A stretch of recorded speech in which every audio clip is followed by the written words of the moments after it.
You need more from your top six. Show up on time. Get more than 2 shots in the is it going to be now like they get 2 shots in the first period in game 5, 1 in game 6, and then just 0 in game 7? Like, we're just gonna If that's find the case, then I think we just pack it up and head to the media room, and we're good. We're done here.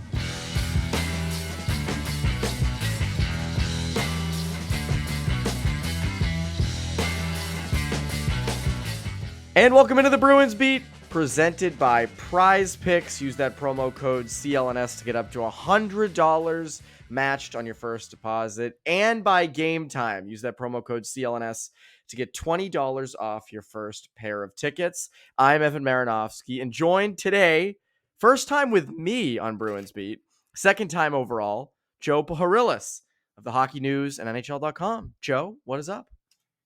Not much. Appreciate you calling me in here today. Obviously, pretty big point in the season and the playoffs coming up here, but yeah, a lot to unpack. Lots to unpack. I figured, you know what, we got to switch up the guests. Bruins are starting to lose this series. I was like, we need a jolt. We need a young gun to come in here, kind of, rattle the cages of guys like Connor and Scott McLaughlin. People who usually we gotta shake the veterans up a little bit, get them going. And that's what you're here for. You're like the Jakub Lauko, except you're a little more. You have better hands than Jakub Lauko. That's finish a little bit more around the net. So yeah, well, we'll see. Yeah, you've got that. But so you're with the Hockey News. You're with NHL.com. Sick mustache too, I must add. That is. Thank you. I appreciate that. The playoff mustache is in full effect, I assume. Yeah, I mean, I played around with it in the middle of the season. Didn't hear much about it. Dropped it for a little bit. Then people were wondering where it went. It was sort of like you don't know what you have until it's gone. That's sort of what I felt. And I was like, all right, I guess I'll bring it back for a little bit. And yeah, we'll see how it goes from here. But yeah. I think it was a couple years ago. As you can tell, I'm not the best at growing facial hair. And I think it was like 2 or 3 years ago for Movember. I was like, because it was, I think it was like 2021.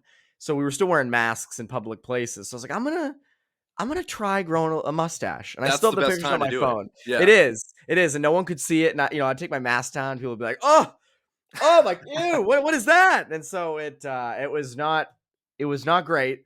It looked like Sidney Crosby when he was younger, when he tried to grow like a beard, and it was like, just was awful. So I haven't tried to since. But people who can do it because it can certainly look cool.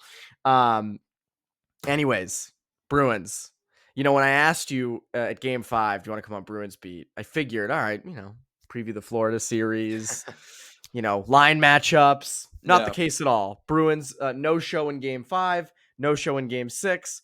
We're doing this on Friday, entering Game 7. What was your reaction to these last 2 games? What were some of your big takeaways? I mean, for me, Game 5, like the way they started out in the first period, like they're up 3-1, they're coming back at home. Mentally, maybe you can kind of expect that slow start. What they had, I mean, they're outshot, like I think 11-2 in the first period. That kind of expected, dud game, all of that. Game 6, that was where I was really surprised, where it was pretty much the same thing, where they didn't get a shot until they were shorthanded on the first power play, like 11 minutes in. Period ended 12-1. Very similar story. The fact that for the second game in a row and on the road where they've done better this season, all those factors just led to the same result as Game 5, where they could feel the pressure, especially after last year. And the fact that they weren't able to string it together again until 30 minutes in or whatever the time was, that was really surprising. The fact that for the second game in a row, they kind of struggled to get off to that start that they were looking for. I think you're right. And to show up in 2 elimination games and put out the effort that they did, which was just a complete lack of effort in Game 5. I mean, noticeably nervous, not making passes, getting hemmed in their own zone in Game 5. And then Game 6, I mean, they were a little bit better in the first, but still to get one shot. And I know Toronto was blocking a lot of shots. I know that there were some chances and they were missing the net like crazy. But it's still like, you've got to get the puck on net. And Joseph Woll, who comes into this series, right, comes in, no playoff experience before. He's a rookie, and you get 2 shots on net in the first period in his first playoff game. And that, to me, like, he's been great for them, for sure. But you scored on one of those shots. You scored on one of those shots in game 5. Like Yeah. you and to me, like it's the no-show element of it, right? Like this is a big stage. You have a chance to end the Leafs in both game 5 and 6. And as you said, and you're right to say this, they're better on the road this year. They play a simpler game. They were structured as hell in games 3 and 4. That's why they won those games. And I don't think it's Toronto being that much better, and I think, they've made adjustments like we've talked Hmm. about on the post-game show. They're clogging up the neutral zone. They're forcing more dump ins. They're quicker on puck carriers in their own zone, which has hurt the Bruins, setting up offense. But those aren't things that you can't overcome. Those aren't things you can't, those are things you can adjust to. Yeah. And so to me, like that's been, as you said, like the real sticking point of like, it's not like the Maple Leafs are just like flipped a switch and it's been all systems go. They don't have Matthews. Yeah. They don't have the best goal scorer in the league right now. And they found a way, I think the Bruins have found a way to just kind of shy away from the moment. And I think that is a really, really disturbing thing going forward.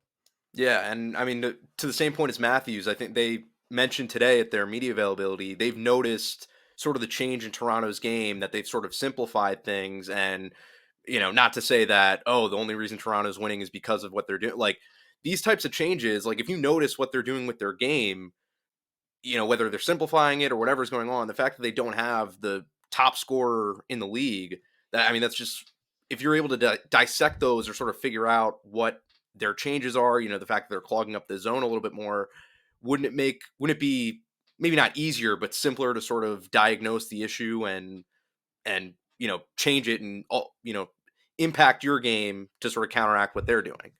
That's the thing, and I think that's the thing that is pissing everybody off, and it's that it's them, it's the Bruins. Like the Bruins are doing this to themselves. This is Yeah. not something the Leafs are doing, and props to Sheldon Keefe. Like he takes Reeves out of the lineup, but puts Gregor in, and he adds a little spark. But again, like how did the Leafs score their one goal prior to the third period in Game 6? Just a little shot from the point from sustained ozone time. It bounces off McAvoy and in. Like Hmm.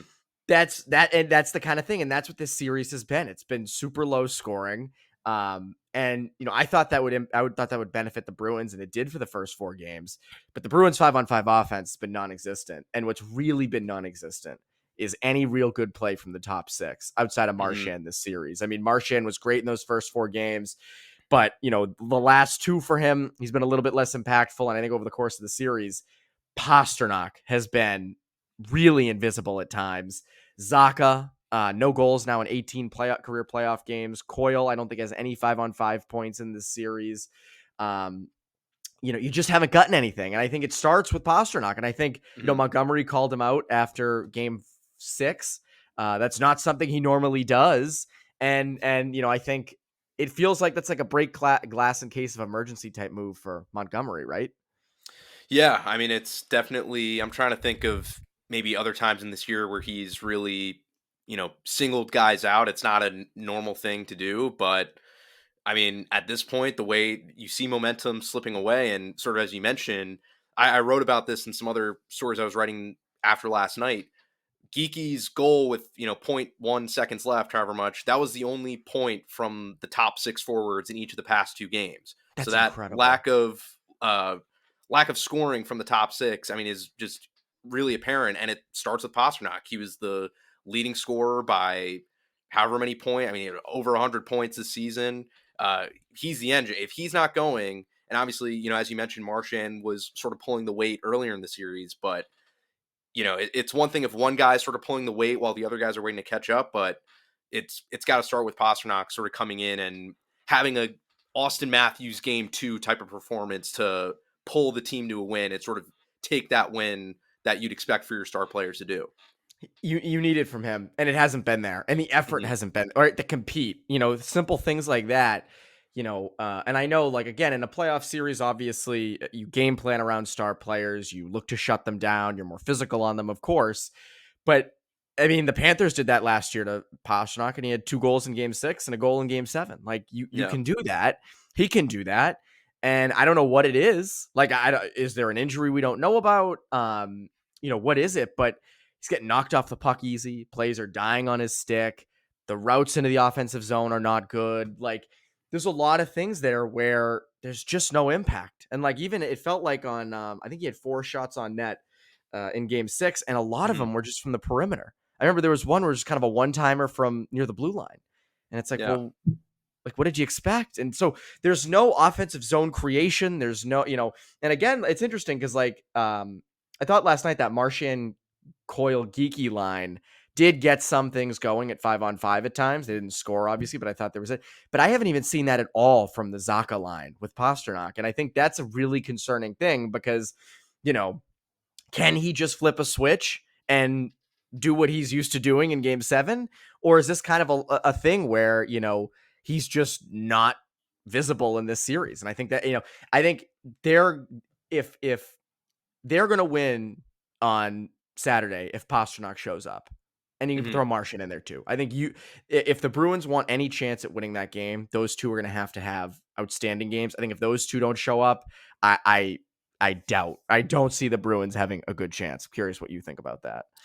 Yeah, I mean that's sort of the point you're talking about with the type of shots that Pastrnak was taking. That was the one thing that Montgomery pointed out this afternoon is that the biggest thing that he wants to see on the offensive side is getting inside the dots, playing inside the dots, becoming more of a threat, which we didn't really see that much of from anybody on the offense, with the exception of maybe a few plays here and there.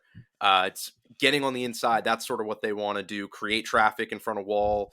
I mean, they've made it relatively easy on him based on what they've been offering up. So I think that finding a way to get guys inside and establishing the real estate there, that's going to be the step forward. And you got to bring the extra element beyond that and go beyond that. But that's where they're going to look to start. And we'll see if they'll actually do it, or if it's just another thing that they say and can't follow through on. Yeah, all the meetings that they're gonna have in between Yeah. games. They're gonna fix everything and Right. not go on the ice. I want to get into Game 7 because I think everyone's kind of looking past Game 7, myself included. The post game show after Game 6, we spent like 20 minutes just on like what happens if they lose, like what if Yeah. they choke this. And I was Yeah. like, wait a minute, we actually have veered way away, but it was fun. I mean, it's a good, we're gonna have that conversation a lot if things go south on Saturday. Yeah. We're going to get into Game 7, but first, a quick word from our friends over at Prize Picks. Quick break in the action to tell you about my good friends over at Prize Picks. Prize Picks has something for every sports fan, from basketball and hockey to League of Legends and everything in between. You can pick LeBron, Caitlin Clark, Connor McDavid, and Jude Bellingham all in the same entry. Prize Picks is really simple to play. I can make my picks and submit my entry in less than 60 seconds. And the best part, quick withdrawals. And its easy gameplay and an enormous selection of players and stat types are what make Prize Picks the #1 fantasy sports app. As the Bruins playoffs roll on, I'm liking the pick of Jeremy Swayman more saves. He's just been so good of late. And you know what? I also like Jake DeBrusk more goals. So download the app today and use code CLNS for a first deposit match up to $100. Again, download the app today and use code CLNS for a first deposit match up to $100. Prize Picks. Pick more, pick less. It's that easy. Now, back to the show. So I think long-term ramifications of Game 7, if they did lose, right? Mhm. And I feel, first of all, how do you feel going into Game 7? What's your vibe on this? I I felt good going into game 6, sort of what we were talking about earlier, about get the stinker out of the way in game 5, come back on the road.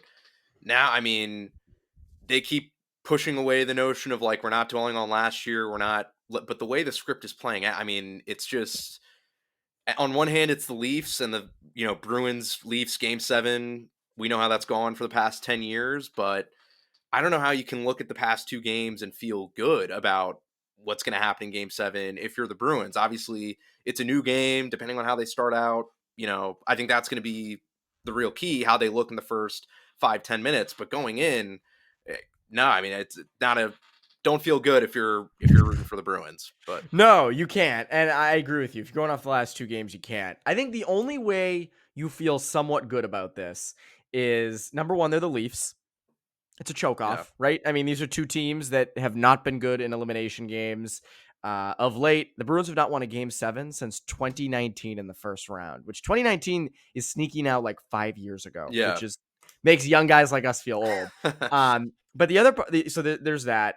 The other element, though, during this regular season, the Bruins would have good stretches and they'd have bad stretches. They'd have stretches where it's like, what are they doing? Like, there's just no fire. There's no energy. I remember around the trade deadline, they had an extended stretch where it was like, do they like need to sell?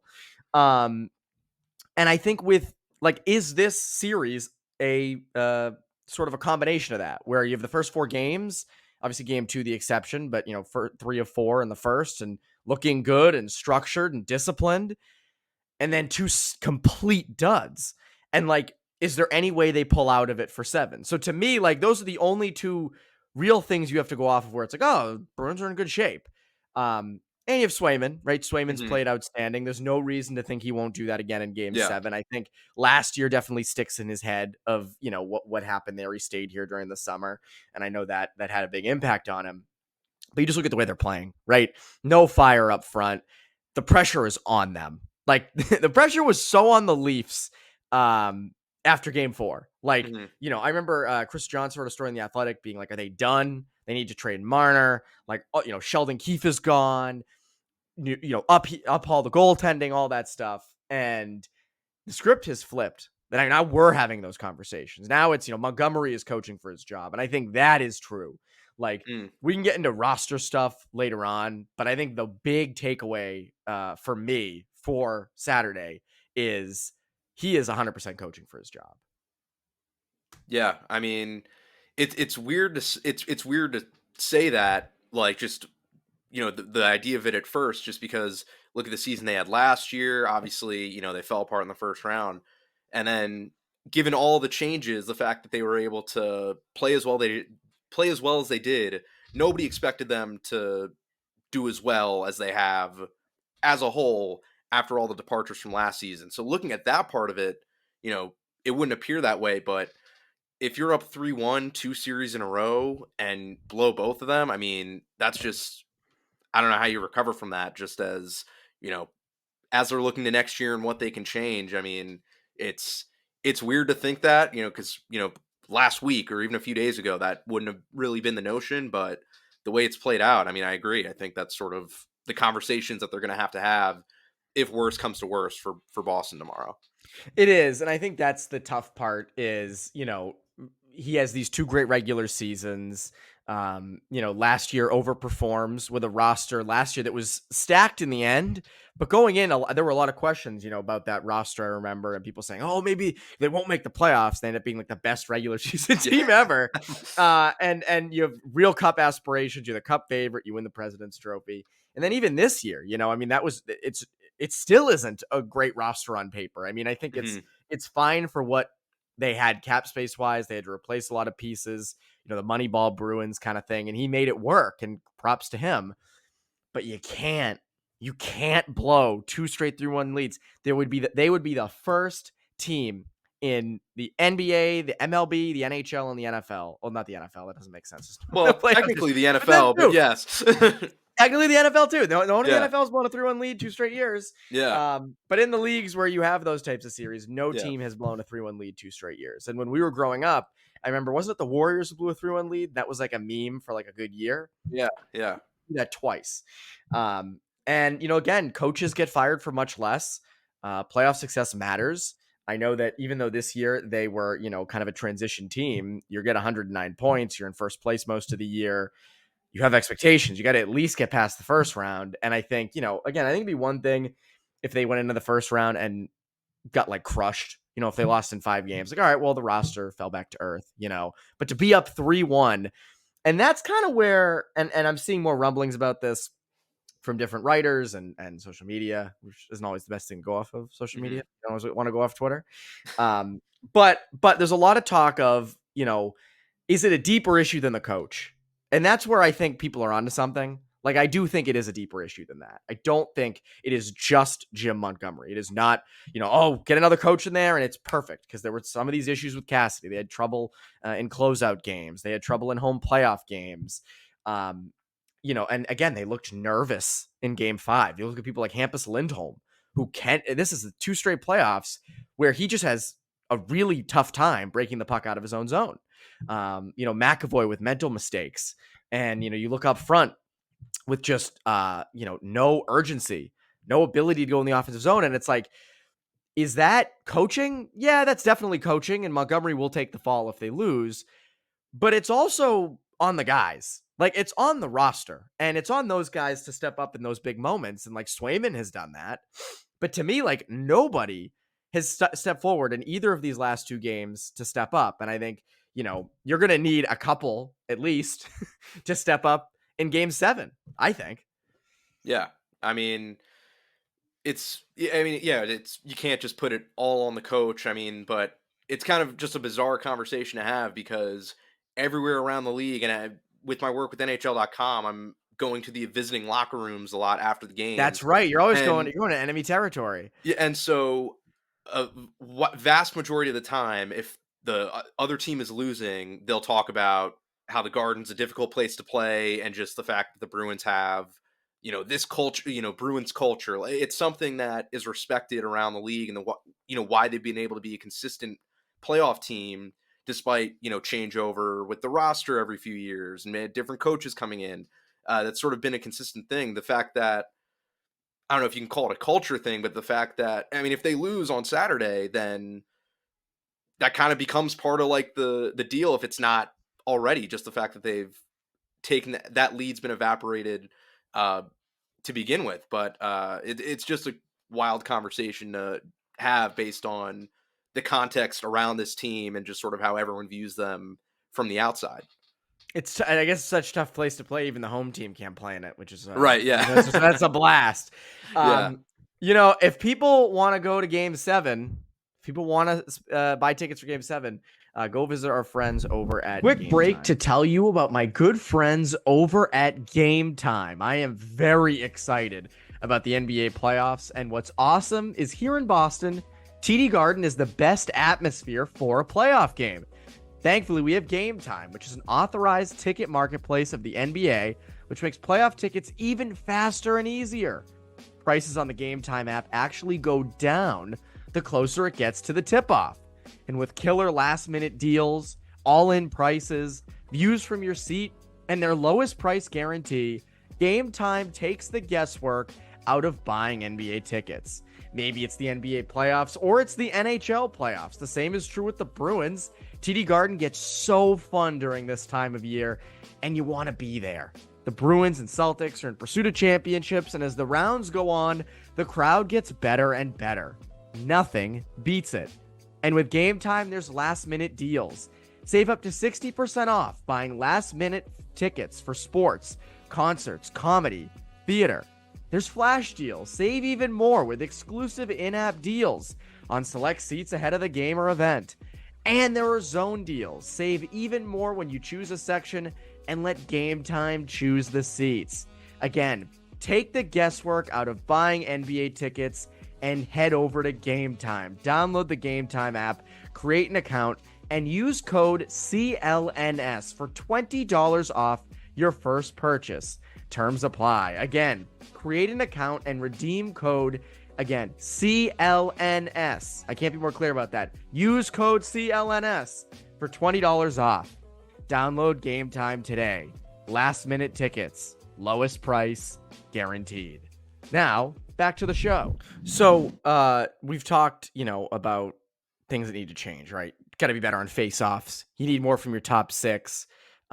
Show up on time. Get more than 2 shots in the. Is it going to be now like they get 2 shots in the first period in game 5, 1 in game 6, and then just 0 in game 7? Like, we're just gonna if find. That's the case, then I think we just pack it up and head to the media room, and we're good. We're done here.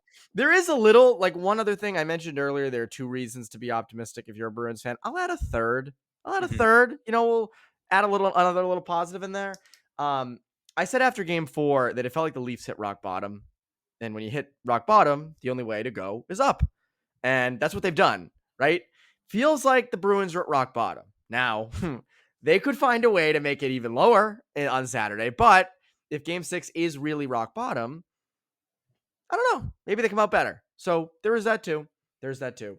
Lineup wise, Montgomery mysteriously changed the lineup after 2 straight wins. They've not won since. He changed it back to what it was, pretty much what it was Hmm. in game 4 last night in game 6. What lineup changes, if any, would you make going into game 7? Huh. I think, well, part of it depends on the health of Heinen, which has kind of been a bit of an unknown. I feel like that he had some maintenance days at practice, and then and then played, but then came. I don't know. There's a whole thing with that. So if he's healthy, I think he goes back in, and I mean, it's tough to say you take out probably Brazo. I mean, not that I think he's been horrible, but I think adding that, he just hasn't shown as much of that scoring touch that I think Heinen can bring in those situations, depending on how you want to line those guys up. And I mean, they've been losing the face-off battle a lot, so I don't know if part of the reason why Beecher's in the lineup is to win those face-offs. So if he's not doing that, he penalty kills too, so that's an important aspect with him. But Mm-hmm. yeah, I think aside from that, maybe you shuffle the lines a little bit. The defense, with Peak out, I think you don't really. There's not really much to touch there. You know, Grizzlick, I wouldn't put him back in either, and I think you just kind of have to roll with what you have there from what's left.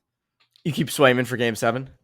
Oh yeah, yeah, I would. I I bet, mean, yeah, because because there is no, you can't worry about how much rest Olmark is going to have. He's already sat for a long time anyway, and based on the way Swayman's played, um, I don't think you can take him out. Even though you lost the last 2 games, he's been playing super well. I don't see a reason. You can't worry about next game, and I think he gives you the best chance based on how he's played recently to get you to that next game.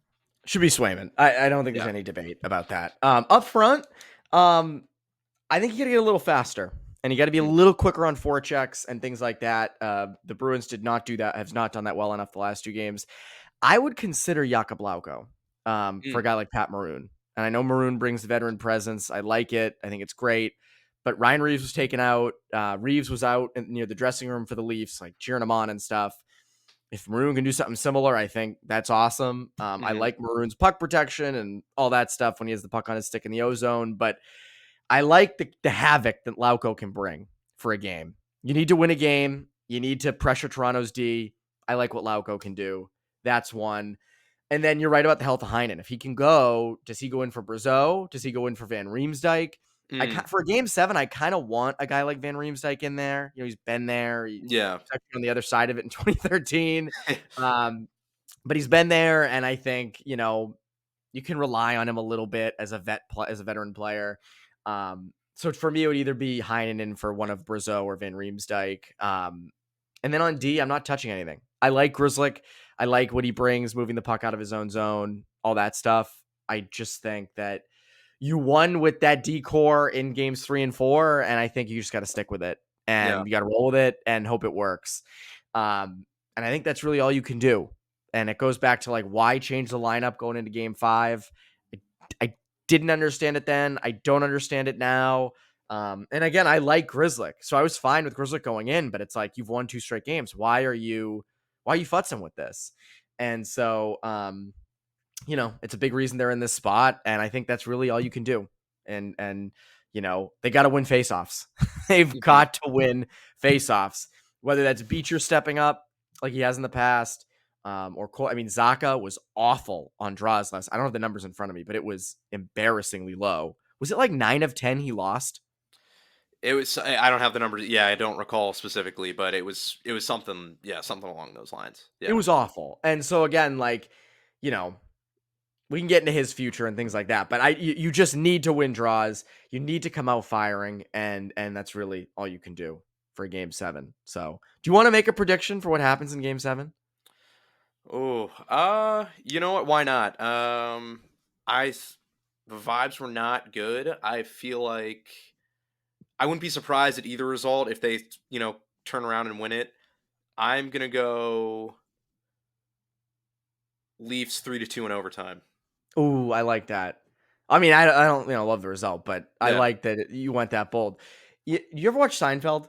You a Seinfeld guy? Yeah, not as much, like not regularly, but I've seen a bunch of episodes. Yeah. Do you know like the storyline the opposite where George starts to do the opposite of what he like? Do you know that whole storyline? Oh yeah, yeah, yeah. That's kind of what I like. It's this series. Every game I've been like, they're gonna lose, like in the first 4 games, and Hmm. they won 3 of the 4. And then after that, I was like, oh, the series. In my own head, I'm like, well, it's probably done soon. And they've lost both. So I have the Bruins losing in Game 7. That's my gut. So I want to go against it, but I'm gonna stick with the Bruins lose in Game 7, and I'll say 3-1. Bruins lose Hmm. 3-1. That's what I think happens. The Leafs win 3-1 in Game 7. I also go off of like this would be now 4 times the Bruins have beat the Leafs in a Game 7. Like at some point, the Leafs have to overcome it.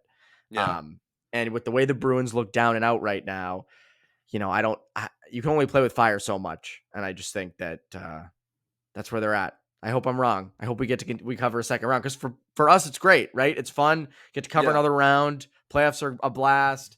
And when it ends, it's like, all right, now we got to talk and write about the off season for 3 extra weeks that we normally Yeah. wouldn't have to do.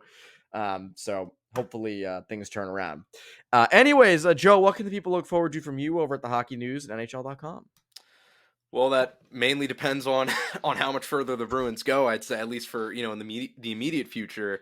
But yeah, I mean, as long as they're still in, then uh, usually write ups about both teams or maybe news stories on both teams with NHL.com. I do a lot of stuff with the visiting side as well, just to sort of be all hands on deck for them. So if they do make it, to the second round, some stuff about Florida, looking at them, obviously other stories about the Bruins, and then with the Hockey News, that's fully about the Bruins. So that'll be like the full off-season coverage if we get there on Saturday or whenever that may come. So either of those sites, that's where you'll find most of my stuff.